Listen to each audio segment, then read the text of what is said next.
નામૃત પાન 132, મોક્ષમાળા શિક્ષા પાઠ 108, પૂર્ણ માલિકા મંગલ. મોક્ષમાળાનો અંતિમ પાઠ. એવો હવે અંતિમ માંગલિક કાવ્ય પરમ કૃપાલે લખે છે, કેમ કે ગ્રંથ પૂરો થયો છે. નિર્વિઘ્ને ગ્રંથ પૂરો થાય ત્યારે અંતે મંગલ કરે. ગ્રંથ નિર્વિઘ્ને લખાય તેના માટે આદ્ય મંગલ કરે શરૂઆતમાં, મધ્યમાં પણ મંગલી કરે કે જેથી ગ્રંથ લખવા માટે ઉત્સાહ ટકી રહે. આ પ્રમાણે 3 પ્રકારના માંગલિક કહ્યા છે. અહીંયા પૂર્ણ માલિકા મંગલ, ગ્રંથ પૂર્ણ થઈ ગયો. માંગલિક આત્માને કલ્યાણ રૂપ એવો ગ્રંથ પૂર્ણ થયો. તેથી માલિકા એટલે માળા, મંગલ એટલે કલ્યાણ રૂપ. આત્માને કલ્યાણ રૂપ એવા 108 મણકાની માળારૂપ મોક્ષમાળા પૂર્ણ થઈ. તેથી આ પૂર્ણ માલિકા મંગલ નામનું કાવ્ય લખે છે. ઉપજાતિ છંદ છે, એમાં બ્રહ્મચારી વિવેચનમાં કહે છે, પૂર્ણ માલિકા મંગલ એટલે 108 પાઠ રૂપ મણકાની માળા પૂરી કરનાર મંગલ કાવ્ય. મંગલ એટલે કલ્યાણ રૂપ અથવા સુખ આપનાર, તેને મંગલ કહેવાય. આ માંગલિક કાવ્ય છે. આદ્ય મંગલ ગ્રંથ પૂર્ણ થવા માટે, આદ્ય એટલે ગ્રંથ લખવાની શરૂઆત કરે તેના પહેલા માંગલિક કરે, તે ગ્રંથ પૂર્ણ થવા માટે. મધ્ય મંગલ ઉત્સાહ ટકી રહેવા માટે, ગ્રંથ પૂરો થાય ત્યાં સુધી ઉત્સાહ ટકી રહે એના માટે મધ્ય મંગલ. અને અંત્ય મંગલ એટલે અંતમાં ગ્રંથ પૂર્ણાહુતિ થઈ જાય, પૂર્ણ થાય તે વખતે અંત્ય મંગલ ભણીને ભૂલી ન જવા માટે તથા શિષ્ય પરંપરા ચાલુ રહેવા માટે કરવામાં આવે છે. અંત્ય મંગલ શા માટે? તો કે ગ્રંથ વાંચ્યો પણ એ ભૂલી ન જવાય એનો ભાવ. અંત્ય મંગલ એટલે ભણીને ભૂલી ન જવા માટે તથા શિષ્ય પરંપરા ચાલુ રહેવા માટે કરવામાં આવે છે. શિષ્ય પરંપરા પહેલા જ્ઞાન ગુરુ શિષ્યને આપે, શિષ્યને આપે, એમ પરંપરાથી જ્ઞાન ચાલ્યું આવે છે. ભગવાન મહાવીર સ્વામી પછીથી 900 વર્ષ સુધી તો એ મુખપાઠ જ હતું. ગુરુ શિષ્યને આપે, શિષ્ય એના શિષ્યને આપે, એમ પરંપરાથી જ્ઞાન ચાલ્યું આવતું હતું. એટલે શિષ્ય પરંપરાથી એ જ્ઞાન ચાલુ રહે, જ્ઞાનની પરંપરા ચાલુ રહે, ભૂલી ન જવા. કેમ ભૂલી જાય તો પછી એ ગુરુ શિષ્યને કેમ આપે, શિષ્ય એના શિષ્યને કેમ આપે? માટે અંત્ય મંગલ ભણીને ભૂલી ન જવા માટે અથવા શિષ્ય પરંપરાથી ચાલ્યા આવતા જ્ઞાનની પરંપરા પણ ચાલુ રહે તેના માટે કરવામાં આવે છે. એટલે કૃપાલદેવે આ અંત્ય મંગલ કર્યું છે. ઉપજાતિ નામનો છંદ છે, એના વિશે કહે છે બ્રહ્મચારી. ઉપજાતિ એટલે ઇન્દ્ર વજ્રા છંદ લગભગ સરખા છે. ઉપજાતિ અથવા ઇન્દ્ર વજ્રા એ છંદ બે સરખા છે, પણ ઉપજાતિમાં પહેલો અક્ષર દીર્ઘ હોય તો પણ ચાલે, પણ ઇન્દ્ર વજ્રામાં દીર્ઘ જોઈએ. જ્યારે આ ઉપજાતિ છંદ છે એમાં પહેલો અક્ષર રસ્વ હોય તો પણ ચાલે, દીર્ઘ હોય તો પણ ચાલે. હવે કૃપાલદેવ બે ગાથામાં આપણને આ જણાવે છે. પહેલા તો 7 વારોના નામ કે છે. રવિ, સોમ, મંગળ, બુધ, ગુરુ, શુક્ર, શનિ, આ 7 નામોને આમાં વણ્યા છે. અને આમાં ઉપદેશ આપે છે કે મહાપુરુષો આ મોક્ષમાળામાં જે કહ્યું તે જ્ઞાન મેળવી, મોક્ષ માર્ગ જાણી, તપ, ધ્યાન અને સ્વાધ્યાય કરીને પોતાના આત્માને ઊંચો લાવે છે. બધા કર્મો જે અનાદિકાલના બંધાયેલા હોય તેને ખપાવી, નષ્ટ કરી અને આત્મા પોતાના સ્વભાવમાં આવે છે. એમ બીજા મહાપુરુષો બધા કરતા આવ્યા તેમ તમે પણ કરો. આવી રીતે આખી મોક્ષમાળા વાંચી તમે પણ પુરુષાર્થ બળ ભરવો, પૂર્વે થઈ ગયેલા મહાત્માઓએ તપ ધ્યાન વડે કેવો પુરુષાર્થ કર્યો તેવો તમે પણ કરો. તમે પણ તમારા આત્માને ઉજ્જવળ કરો એવો અંતિમ ઉપદેશ આપણને આ છેલ્લા પાઠમાં જણાવે છે. અને માંગલિક કાવ્ય પણ એમાં આવી ગયું. એમાં કૃપાલદેવ કહે છે, તપોપધ્યાને રવિરૂપ થાય તે સાધીને સોમરહી સુહાય. તપોપધ્યાને રવિરૂપ થાય એ સાધીને સોમરહી સુહાય. મહાન તે મંગલ પંક્તિ પામે આવે પછી તે બુધના પ્રણામે. મહાન તે મંગલ પંક્તિ પામે આવે પછી તે બુધના પ્રણામે.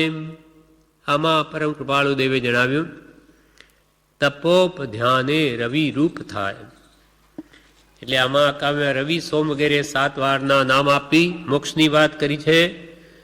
શું કરીને જીવ સિદ્ધ થાય, એટલે કેવો પુરુષાર્થ કરીને જીવ મુક્તિને મેળવી શકે. મુક્તિ કંઈ અમસ્તી મળતી નથી. જો મુક્તિ સરળ હોત તો અનાદિકાલથી આપણો મોક્ષ થઈ ગયો હોત. પણ એના માટે અત્યંત પુરુષાર્થ જોઈએ. એ પુરુષાર્થ કર્યા વગર મોક્ષ પ્રાપ્તિ ન થાય. એટલે કે એવો કયો પુરુષાર્થ કરવો કે જેથી જીવનો મોક્ષ થાય, સર્વ દુઃખથી મુક્તિ થાય. મોક્ષ એટલે જન્મજરા મરણથી મુક્તિ. મોક્ષ એટલે સર્વ દુઃખથી મુક્તિ. મોક્ષ એટલે સર્વ કર્મોથી મુક્તિ. કેમ કે સર્વ સુખ દુઃખનું કારણ તે કર્મ છે.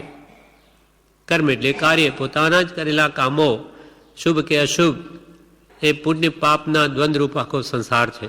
તે શુભાશુભ છેદતા ઉપજે મોક્ષ સ્વભાવ. એટલે એવો કયો પુરુષાર્થ કરીને એ જીવો મોક્ષને પામ્યા તે હવે અહીંયા ક્રમપૂર્વક કહે છે. તપોપધ્યાને રવિ રૂપ થાય. તપોપધ્યાન, તપ ને ઉપધ્યાન. તેથી આત્મા રવિ રૂપ પ્રકાશવાન થાય. રવિ સૂર્ય, રવિ એટલે સૂર્ય કેવો પ્રકાશવાન હોય. સૂર્ય આવ્યો કે રાત્રિ ગઈ, અજ્ઞાનરૂપી અંધકાર જાણે જ્ઞાનરૂપી સૂર્ય આવે નષ્ટ પામે, નષ્ટ થાય. તેમ તપોપધ્યાને રવિરૂપ થાય. આપણો આત્મા કર્મથી મલિન થયેલો એને તપથી તપાવો, કર્મોને તપાવવા. જેમ સોનાને તપાવવાથી તે શુદ્ધ થાય, તેમ આત્માને તપથી તપાવો. તપ એટલે શું? ઈચ્છા નિરોધસ તપ. ઈચ્છાઓને રોકવી. અનેક પ્રકારની ઈચ્છાઓ આ જીવ કર્યા જ કરે છે અનંતકાળથી. એક ઈચ્છા પૂરી થઈ કે બીજી કે ત્રીજી, એમ આખો દાડો કંઈ ને કંઈ ચાલ્યા જ કરે, નવરાશ જ નથી. આ બધું મન કરે છે. મન, દ્રવ્ય મન તો માત્ર વિચારનું સાધન, પણ ભાવ મન આત્મા પોતે જ છે. એટલે પોતે જ આ સારથી જેવો થઈ મનને ઇન્દ્રિયો રૂપી ઘોડાઓને ચલાવે છે. એટલે એને લગામથી જેમ ઘોડાઓ વશ થાય તેમ મનરૂપી સારથી એવો આત્મા ભાવમન એ તત્વ વિચારથી જ્ઞાન વડે આ ઇન્દ્રિયો રૂપી ઘોડાઓને વશ કરે. અને ઇન્દ્રિયોને રોકવી પોતપોતાના વિષયોમાં જતી, એનું નામ તપ છે. ઈચ્છા નિરોધસ તપ. ઈચ્છાઓનો નિરોધ કરવો એ જ ખરું તપ છે. બાહ્ય તપ પણ એના માટે છે. તપોપધ્યાને, તપને ઉપધ્યાન. મૂળ માગધી ભાષામાં તો તવો વહાણ એમ શબ્દ છે. તે ઉપરથી આ તપોપધ્યાન શબ્દ બન્યો છે. તપોપધ્યાન એટલે તપ અને ઉપધ્યાન. ઉપધ્યાન વડે જીવ રવિરૂપ થાય, સૂર્ય જેવો પ્રતાપી થાય, અથવા સૂર્ય જેવો પ્રકાશવાન થાય, અથવા સૂર્ય જેવો પ્રકાશ, સૂર્ય જેમ પ્રકાશ કરે તેમ આત્મા પણ પોતાના સ્વ આત્મ પ્રકાશને બહાર લાવે. સાથી તપ અને ઉપધ્યાનથી. આ તપોપધ્યાન અહીંયા કે છે 8મા પાઠમાં મહોગ્ર તપોપધ્યાન વડે એમ શબ્દ છે. મહાઉગ્ર તપ ધ્યાન કરીને આત્મા પોતાને નિર્મળ કરે છે. તે અત્રે જણાવે છે 8મા પાઠમાં કૃપાલદેવે શું કહ્યું?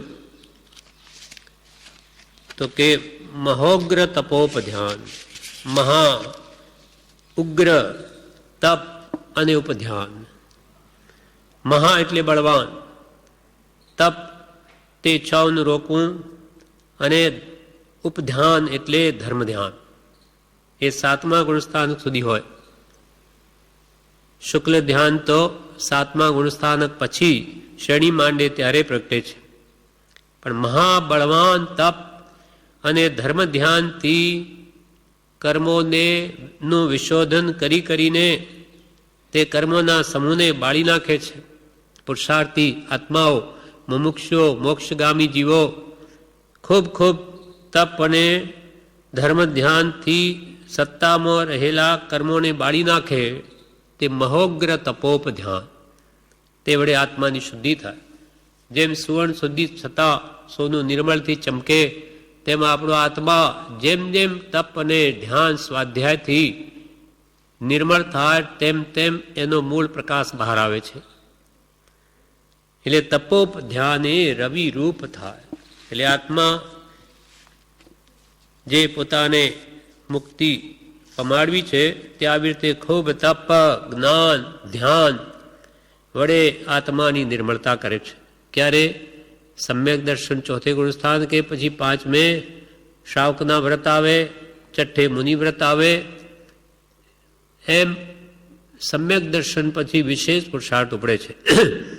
તે સમકી થઈ આગળ વધતા વધતા મુનિ થાય. ત્યાં પણ જ્ઞાન ધ્યાનને મળે, વિશેષ કર્મોને ખપાવે અને પછી 6ઠેથી 7મે ઝૂલે. પુરુષાર્થ કરીને આત્મધ્યાનમાં જતો રહે. કર્મના ધક્કે પાછો પડે. એમ ઝૂલો કેમ આમ તેમ થાય નીચે ઊંચે, તેમ 6ઠે 7મે એ મુનિ મહાત્મો ઝૂલતા કર્મોને, કઠિન કર્મોને મહાગ્ર તપ ધ્યાન બળથી કાપી અને 7મે ધર્મ ધ્યાન આત્મધ્યાનમાં લીન થઈ જાય છે. ત્યારે રવિ રૂપ કહેવાય. સૂર્ય જેવા પ્રતાપી થયા. અને રવિવાર એ પણ નામ અહીંયા ઉમેર્યું, કેમ કે 7 વારના નામ બતાવશે. તપોપધ્યાને રવિરૂપ થાય, તે એ સાધીને સોમરહી સુહાય. તપોપધ્યાને રવિરૂપ થાય. એટલે તપોપધ્યાન એટલે તપને ઉપધ્યાન વડે જીવ રવિરૂપ થાય. 8મા પાઠમાં મહોગ્ર તપોપધ્યાન વડે એમ શબ્દ છે. એટલે કે તપ કરીને જ્ઞાન, ધ્યાન, સ્વાધ્યાય કરે. તપ કરીને ઈચ્છાઓને રોકી, બાહ્ય તપ, અણસણ, ઉણોદરી, ઉપવાસ વગેરે, અંતરંગ તપ, સ્વાધ્યાય, ધ્યાન, કૌશર, પશ્ચાતાપ, વિનય વગેરે એ કરીને આત્માને નિર્મળ કરે. તપ કરીને જ્ઞાન, ધ્યાન, સ્વાધ્યાય કરે. ઉપધાન એ જ્ઞાન, સ્વાધ્યાય, ધ્યાન થવા વિશેષ પ્રકારનું તપ છે. તપનો એક પ્રકાર છે ઉપધ્યાન. તે જ્ઞાન, ધ્યાન, સ્વાધ્યાય વિશેષ કરવા માટે છે. તપ કરીને સૂઈ રહેવા નથી કહ્યું, પણ વિશેષ જ્ઞાનની આરાધના થઈ શકે, વાંચી શકાય, મુખપાઠ કરી શકાય, ભક્તિ વિશેષ થઈ શકે, પ્રમાદ ઓછો રહે, સ્વાધ્યાય વિશેષ થાય, કે આત્મા જાણ્યો તો આત્મ ધ્યાન થાય અથવા વિચારરૂપ ધ્યાન થાય, એના માટે તપ છે.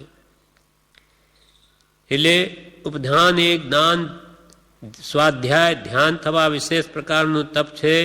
તપ અને ધ્યાનથી જીવ 7મી દ્રષ્ટિ જેવો અર્ક પ્રભાસમ રવિરૂપ થાય.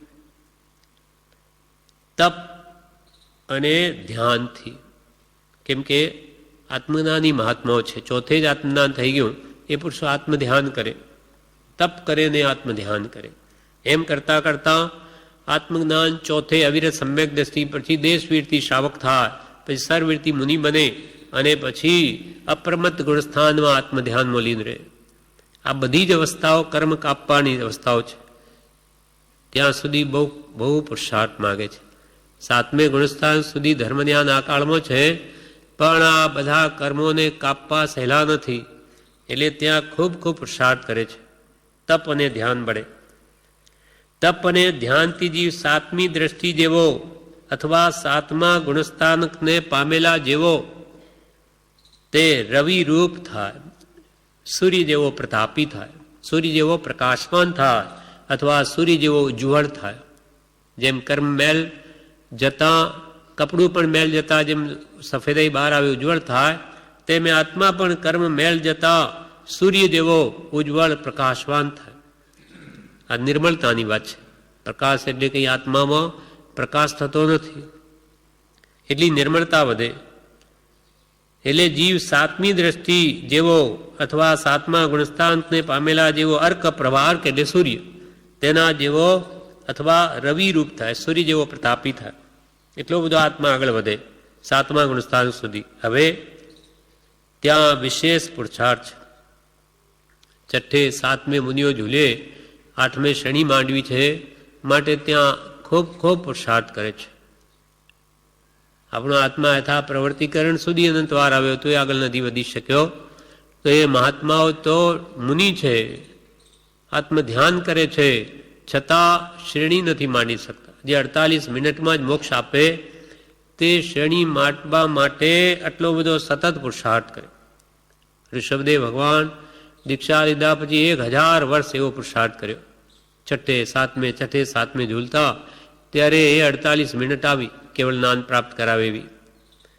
મહાવીર ભગવાન 12.5 વર્ષ મથ્યા. જેટલા કર્મો વિશેષ તેટલો પુરુષાર્થ પણ વિશેષ કરવો પડે છે. એટલે તપ એટલે હવે ત્યાં વિશેષ પુરુષાર્થ છે. સાતમા સુધી વિશેષ પુરુષાર્થ, ત્યારે માંડ આવે. પછી આઠમામાં શ્રેણી માંડી લીધી કે પછી તો 48 મિનિટમાં મોક્ષ. પણ આ શ્રેણી માંડવા માટે પહેલાનો અત્યંત પુરુષાર્થ છે, ત્યાં વિશેષ પુરુષાર્થ છે. પછી આઠમી દ્રષ્ટિમાં આવે ત્યારે શશી અથવા સોમ એટલે ચંદ્ર જેવા સુહા અર્થાત શોભે છે. કૃપાલદેવે શું કહ્યું? તપોપ ધ્યાને તો રવિ રૂપ થાય. અને એ સાધી, એ આત્મદશા સાધી અથવા સાતમે ગુણસ્થાન કે આવી અને પછી આઠમામાં આવે શનિ માંડે, એ સાધી એટલે ત્યાંથી આગળ વધી શ્રેણીમાં આવ્યો. આઠમા ગુણસ્થાન કે આવ્યો ત્યાં સોમ રહી સુહા. સોમ એટલે ચંદ્રમા. શશી સૂર્ય કરતાં ચંદ્રમા શીતળ હોય. સૂર્ય તો તાપ આપે, ગરમ, જ્યારે ચંદ્રમા શીતળતા આપે. હવે આઠમા ગુણસ્થાન શનિ માંડી એટલે કશાયો અત્યંત મન થઈ ગયા. હવે કશાયો સંજ્વલન પણ જવાના ક્રમમાં છે. ત્યાં તે જ્ઞાની પુરુષો એકદમ શાંત થઈ જાય છે, ચંદ્રમા જેવા શીતળ. એટલે અહીંયા સોમ એટલે ચંદ્રમા અને રવિ ને સોમવાર પણ અહીંયા મૂક્યો. એ સાધીને સોમ રહી સુહાય એટલે આઠમા ગુણસ્થાન કરેલા મહાત્માઓ અત્યંત શોભે છે. અત્યંત નિર્મળતા, પવિત્રતા, ઉજ્જવળતા એની અત્યંત શોભાયમાન હોય છે. આત્મા ઘણો નિર્મળ હોય ત્યારે શનિ માંડે. પછી આઠમી દ્રષ્ટિમાં આવે ત્યારે શશી અથવા સોમ એટલે ચંદ્ર જેવા શુભાય અર્થાત શોભે છે. હવે ત્યાંથી આઠમા ગુણસ્થાન શ્રી શનિમાં સહજ સ્વભાવે આગળ વધે અને શીતળ થાય છે. હવે તો આત્મા સ્વભાવ કેવળ જ્ઞાનની ઘણો જ નજીક છે. ક્ષપક શ્રેણી હશે તો 48 મિનિટની અંદર તો પૂરું કરી દેશે. એ તો વિશેષમાં વિશેષ વધારેમાં વધારે. એટલે હવે ત્યાં આત્મા આઠમા ગુણસ્થાનથી સહજ સ્વભાવે આગળ વધે અને શીતળ થાય છે. સ્વભાવમાં આવીને પરમ શીતળતા અનુભવે. ચંદ્ર સૂર્યથી દૂર તેમજ ચડિયાતો છે. આપણને સૂર્ય દેખાય એના કરતો ચંદ્ર તો ઘણો જ દૂર છે. એટલે સૂર્ય કરતાં પણ ચંદ્ર દૂર, તેમ ચડિયાતો છે, ઉપર છે ઘણો. એટલે સૂર્ય ચંદ્ર છે તે સૂર્ય કરતાં દૂર તેમજ ચડિયાતો છે. તેમ સાધુ વગેરે શાંત ચંદ્ર જેવા શાંતિ અને આનંદ આપે તેથી ચડિયાતા છે. તેમ સાધુ પુરુષો પણ કશાયો સમી જવાથી, ક્રોધાદિ કશાયો નહીં હોવાથી પરમ શાંત દશા અનુભવે છે. અને જે તે આઠમે શ્રેણીમાં રહેલા મહાત્માઓ તો પરમ શાંત ચંદ્રમા જેવા પરમ શીતળ હોય છે. જેમ પ્રથમ ઉગ્ર તપ રાજા વગેરે સૂર્ય જેવા સંતાપ પણ આપે, પણ સાધુ વગેરે શાંત ચંદ્રમા જેવા તે કદી સંતાપ ના આપે. એ તો શાંતિ જ આપે, આનંદ આપે. તેવી રીતે તે પણ આઠમે ગુણસ્થાન કરેલા મહાત્માઓ આગળ વધે છે. પ્રથમ ઉગ્ર તપ કરીને શાંત થયેલા સાધુ હવે 8મા ગુણસ્થાનકમાં ચંદ્ર જેવા સૌમ્ય રૂપે શોભે છે. સૌમ્ય એટલે શાંત પરિણામ છે જેના, અને અહીંયા સોમ એટલે સોમવાર પણ કહ્યો, એ રીતે એમની શોભા છે 8મા ગુણસ્થાનકમાં. હવે 8માંથી શું થાય આગળ? તો કે પછી તે મંગલ પંક્તિ પામે, એટલે કે કલ્યાણની પરંપરાને પામે. હવે પંક્તિ 8, 9, 10, 11 ને પછી નહીં 8, 9, 10 સીધા 12. 11માં સ્પર્શે નહીં, સીધા કેવળનાન લઈને જ પાછા હટે, ક્ષપક શ્રેણીવાળા. એટલે એક પંક્તિ હાર બની ગઈ. કર્મોને કાપી કેવળ જ્ઞાન પ્રગટાવવા રૂપ એક પંક્તિ બની. એટલે ત્યાં કૃપાલદેવ એમ કે છે, તપોપધ્યાને રવિરૂપ થાય, એ સાધીને સોમરહી સુહાય. તપને ઉપધ્યાન કરીને સૂર્ય જેવા પ્રતાપી થાય, પછી એ સાધી એટલે 8મા ગુણસ્થાનકમાં આવી સોમરહી સુહાય, ચંદ્રમા જેવા શોભાય, સુહાય શોભે, પરમ શાંત દશામાં શોભે. હવે ત્યાંથી મહાન તે મંગલ પંક્તિ પામે. હવે ત્યાંથી કેવળ જ્ઞાન પ્રગટાવવા માટે મહાન એવી ગુણ શ્રેણી રૂપ પંક્તિ પામે. મહાન તે મંગલ પંક્તિ પામે, આવે પછી તે બુધના પ્રણામે. મહાન તે મંગલ, યા મંગલવાર, રવિ સોમને હવે મંગલ. મંગલ એટલે માંગલિક એવી કલ્યાણની પરંપરાને પામે છે. હવે અહીંયા કેવળ જ્ઞાન પ્રગટાવશે. મહાન તે કેવલ મંગલ પંક્તિ પામે, આવે પછી તે બુધના પ્રણામે. મહાન તે મંગલ પંક્તિ પામે, આવે પછી તે બુધના પ્રણામે. અહીંયા બુધવાર પણ ઉપદેશ કયો. બુધ એટલે જ્ઞાની પુરુષ. હવે જ્યારે શ્રેણી માંડીને કેવળ જ્ઞાન પ્રગટ કરે ત્યારે જ્ઞાની પુરુષો પણ એને પ્રણામ કરે, કેવડીઓને. એટલે આવે પછી તે બુધના પ્રણામે. બુધ એટલે જ્ઞાની પુરુષોના પ્રણામે આવે, એટલે કે જ્ઞાની પુરુષો પણ એને નમે, પ્રણામ કરવા યોગ્ય થાય. પછી તે મંગલ પંક્તિ પામે એટલે કલ્યાણની પરંપરાને પામે છે. પાપને દૂર કરે અને સુખને પ્રાપ્ત કરે એ રૂપ મંગલ કલ્યાણની પરંપરાને પામે છે. ત્યાં શ્રેણીમાં ચડતી ચડતી દશા છે. શ્રેણી માંડી જ્યારે કેવળ જ્ઞાન પ્રગટ કરે પછી તે શુદ્ધ આત્મા બુદ્ધ એટલે જ્ઞાની સત્પુરુષોને પણ પ્રણામ કરવા યોગ્ય થાય છે.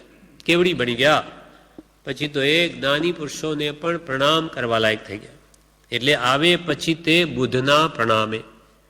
મહાન તે મંગલ પંક્તિ પામે, આવે પછી તે બુદ્ધના પ્રણામે. હવે કેવળ જ્ઞાની બની ગયા. હવે શું કરે તે બતાવે છે.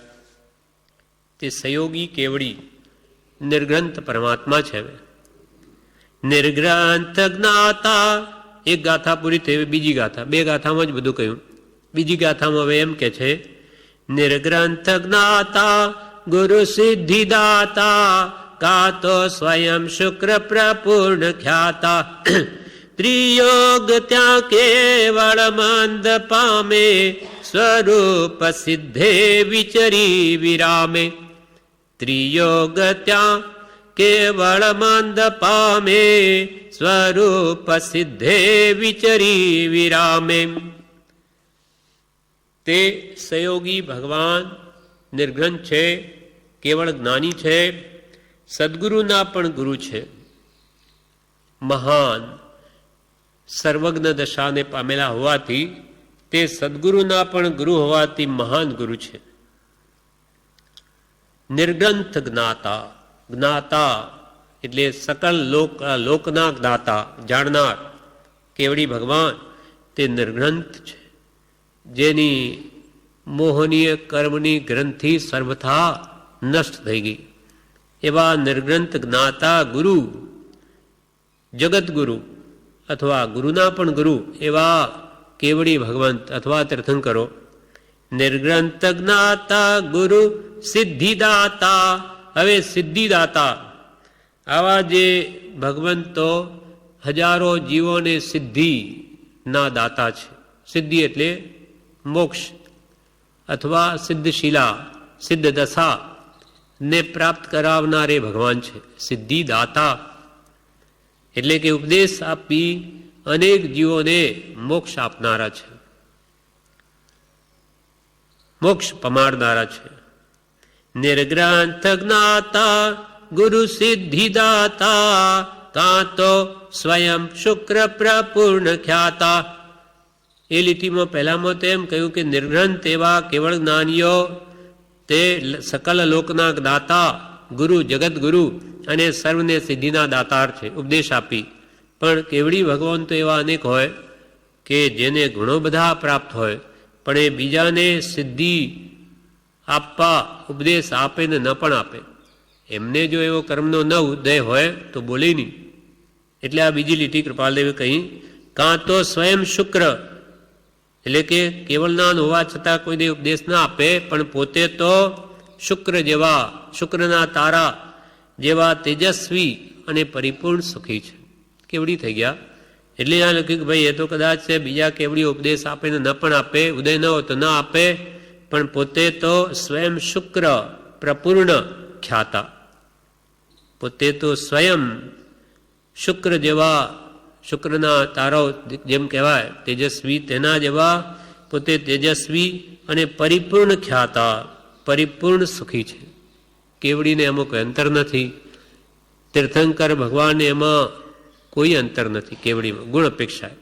બાકી તીર્થંકર ભગવાનને પુણ્ય પ્રકૃતિના ઉદયને લઈને એ હજારો જીવને ઉપદેશ આપીને તારે જ છે.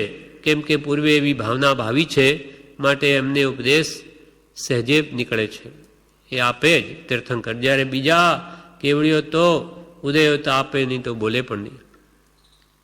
નિર્ગ્રંથ જ્ઞાતા ગુરુ સિદ્ધિદાતા કાં તો સ્વયં, કાં તો અથવા તો કેવડીઓ બીજા, કાં તો સ્વયં શુક્ર પ્રપૂર્ણ ખ્યાતા, કાં તો પોતે શુક્ર જેવા તેજસ્વી રહીને પરિપૂર્ણ ખ્યાતા, પરિપૂર્ણ સુખમાં લીન રહે છે. કેવડીઓ આયુષ્ય હોય ત્યાં સુધી ત્યાં રહે સહયોગી કેવડી, પછી એ પણ મોક્ષમાં જાય. હવે અંતિમ બે લીટીમાં કૃપાલદેવ કહે, હવે આ સહયોગી કેવડીની વાત કરીએ, હવે અયોગી કેવડીની વાત કરે છે. કેમ કે મોક્ષ તો 14મા ગુણસ્થાન કે અયોગી થઈને જ મોક્ષ મળે છે. એટલે હવે બે લીટી મોક્ષ આ પદની અથવા મોક્ષમાળાની, પૂરી મોક્ષમાળાની અંતિમ ગાથાની બે લીટી તે આ છે. ત્રિયોગ ત્યાં કેવળ મંદ પામે સ્વરૂપ સિદ્ધે વિચરી વિરામે. કૃપાલદેવ પોતે વિરામ પામી ગયા. મોક્ષમાળા હવે મેં લખી, હવે વિરામ પામીએ છે. કેવી રીતે? તો કે ત્રિયોગ ત્યાં કેવળ મંદ પામે. પછી જે સહયોગી કેવડી છે એમના 3 યોગ, મન વચન કાયાના યોગ, પણ જ્યારે કેવળ એટલે સર્વથા મંદ પામે ત્યારે તે અયોગી ગુણસ્થાન પ્રાપ્ત કરે છે. એમાં એક વાત રહી ગઈ, ગુરુને શુક્રવાર, પહેલા સોમવાર રવિવાર આવ્યો, પછી સોમવાર મંગળવાર બુધવાર નિર્ગ્રંથ નાતા ગુરુ સિદ્ધિદાતા ગુરુવાર આવ્યો, કાં તો સ્વયં શુક્રવાર આવ્યો પ્રભુ. હવે શનિવાર કેમ છે તે અંદર ગર્ભી છે તે બતાવે કે ત્યાં મન વચન કાયાના 3 યોગ કેવળ એટલે સર્વથા મંદ પામે. આત્મા આ દેહની અંદર કેવડી ભગવાનનો આત્મા રૂ 5 આ રસ્વ અક્ષર બોલીએ કેટલો વખત આ દેહથી પણ છૂટો પડી જાય છે. નાળિયેરમાં ગોળો કેમ રહે એમ એ દેહમાં જુદો થાય. પહેલાં તો મન અને વચનના કાયા, મન વચનના યોગ છૂટી જાય, પછી કાયાના યોગ પણ છૂટે છે. સમય એટલો છે. એ 5 રસ્વ અક્ષર બોલીએ તેટલો કાળ અયોગી ગુણસ્થાનકમાં, અયોગી એટલે મન વચન કાયાના યોગ રહિત થઈ અને તે કેવડી ભગવંત પછી ઉપર ઉઠે છે.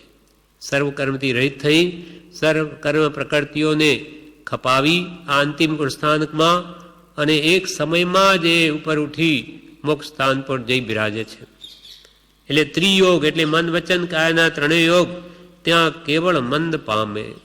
કેવળ મંદ પામે એટલે કે સર્વથા મન વચન કાયાના મંદ પામે. મંદ એટલે ધીમે ધીમે, પહેલા મન પછી વચન પછી કાયા જાય. એટલે મંદ ત્રિયોગ ત્યાં કેવલ મંદ પામે ત્યારે તે અયોગી ગુણસ્થાનક પ્રાપ્ત કરે છે. સર્વથા મંદ પામે, જ્યારે કેવળ એટલે સર્વથા મંદ પામે ત્યારે તે અયોગી ગુણસ્થાનક પ્રાપ્ત કરે. ત્રિયોગ શનેહ એટલે ધીમે ધીમે મંદ પામે, તે ઉપરથી અહીં શનિ શબ્દ સૂચવ્યો છે. આ ગરબી છે. ધીમે ધીમે મંદ પામે એટલે શને શને, શને એટલે ધીમે ધીમે, એટલે શનિવાર અહીંયા સમજવો. એટલે શનિ, રવિ, સોમ, મંગળ, બુધ, ગુરુ, શુક્ર એમ સાથે વારના પણ નામ કૃપાલદેવે આમાં કયા. અને અંતિમ ઉપદેશ એ આપ્યો કે જ્ઞાની પુરુષો ખૂબ ખૂબ પુરુષાર્થ કરી મહાઉગ્ર તપ અને ધ્યાન બળે આત્મતશાને વધારી સર્વ કર્મોને કાપી કેવળ જ્ઞાન પ્રગટાવે છે અને આત્માની પરમ શુદ્ધ દશાને પામે, શાશ્વત સુખ શાંતિને મેળવે છે, સિદ્ધ દશાને પામે છે. તેમાં અંતિમ માંગલિક કાવ્યમાં તમે પણ એ દશાને પામજો એવો ઉપદેશ છે. અને હું પણ કૃપાલ કે હું પણ હવે અહીંયા જેમ સિદ્ધ ભગવંતો મોક્ષમાં જઈને વિરામ પામે પછી એને કંઈ કરવા પણ રહે નહીં, તેમ હું પણ હવે આ મોક્ષમાળા પૂરી થઈ માટે અત્રે હું વિરામ પામું છું.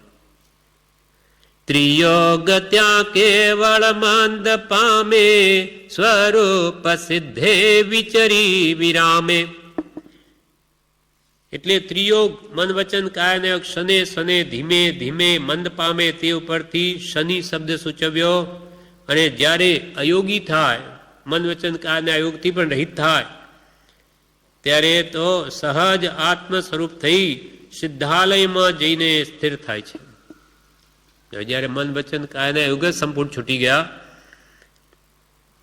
ત્યારે તો પોતે સહજ આત્મ સ્વરૂપ, સહજ એટલે સ્વાભાવિક આત્માનું જે મૂળ સ્વાભાવિક સ્વરૂપ છે તે રૂપ થઈ, તે કેવળી ભગવાન સંપૂર્ણપણે સહજ આત્મ સ્વરૂપ થઈ અને સિદ્ધાલયમાં જઈને સ્થિર થાય છે.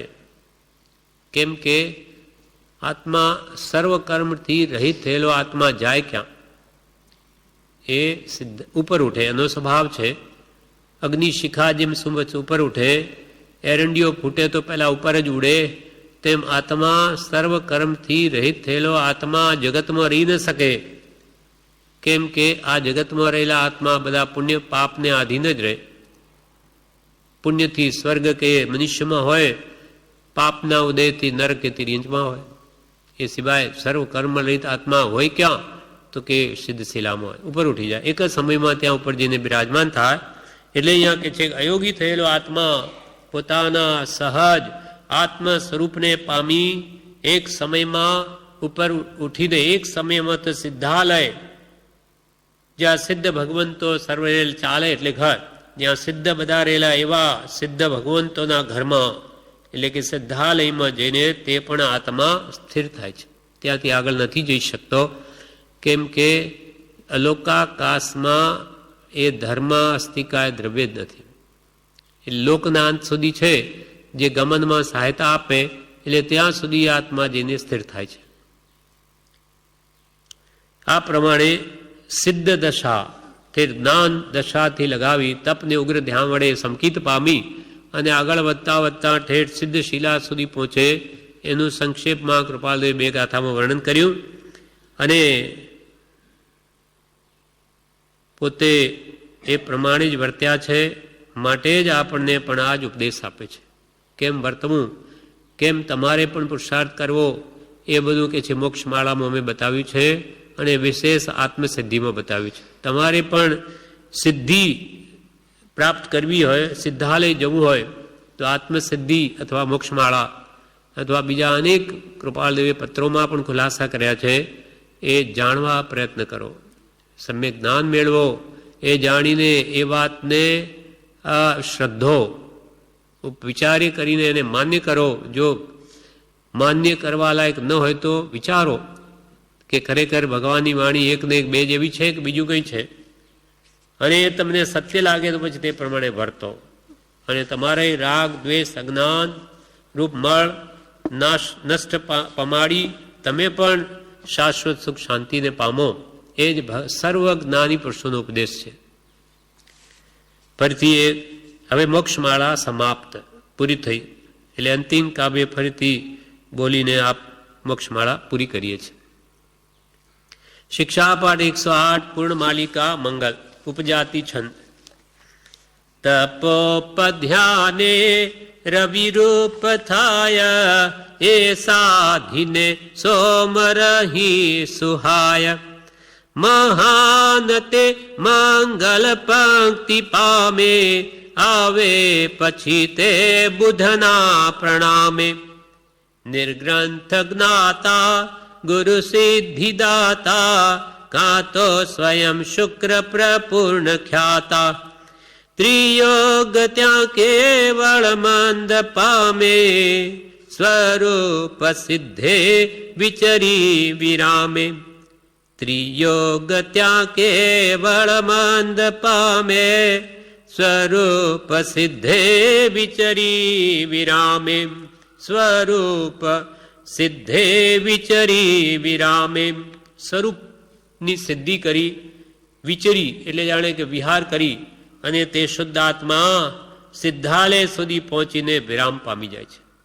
એટલે કાયમને માટે ત્યાં સ્થિર થઈ જાય છે, પછી કોઈ કાળે એ સંસારમાં આવે જ નહીં. આ પ્રમાણે મોક્ષમાળા પૂરી થઈ. હવે આગળ ક્રમાંક યથાવસરે લઈશું.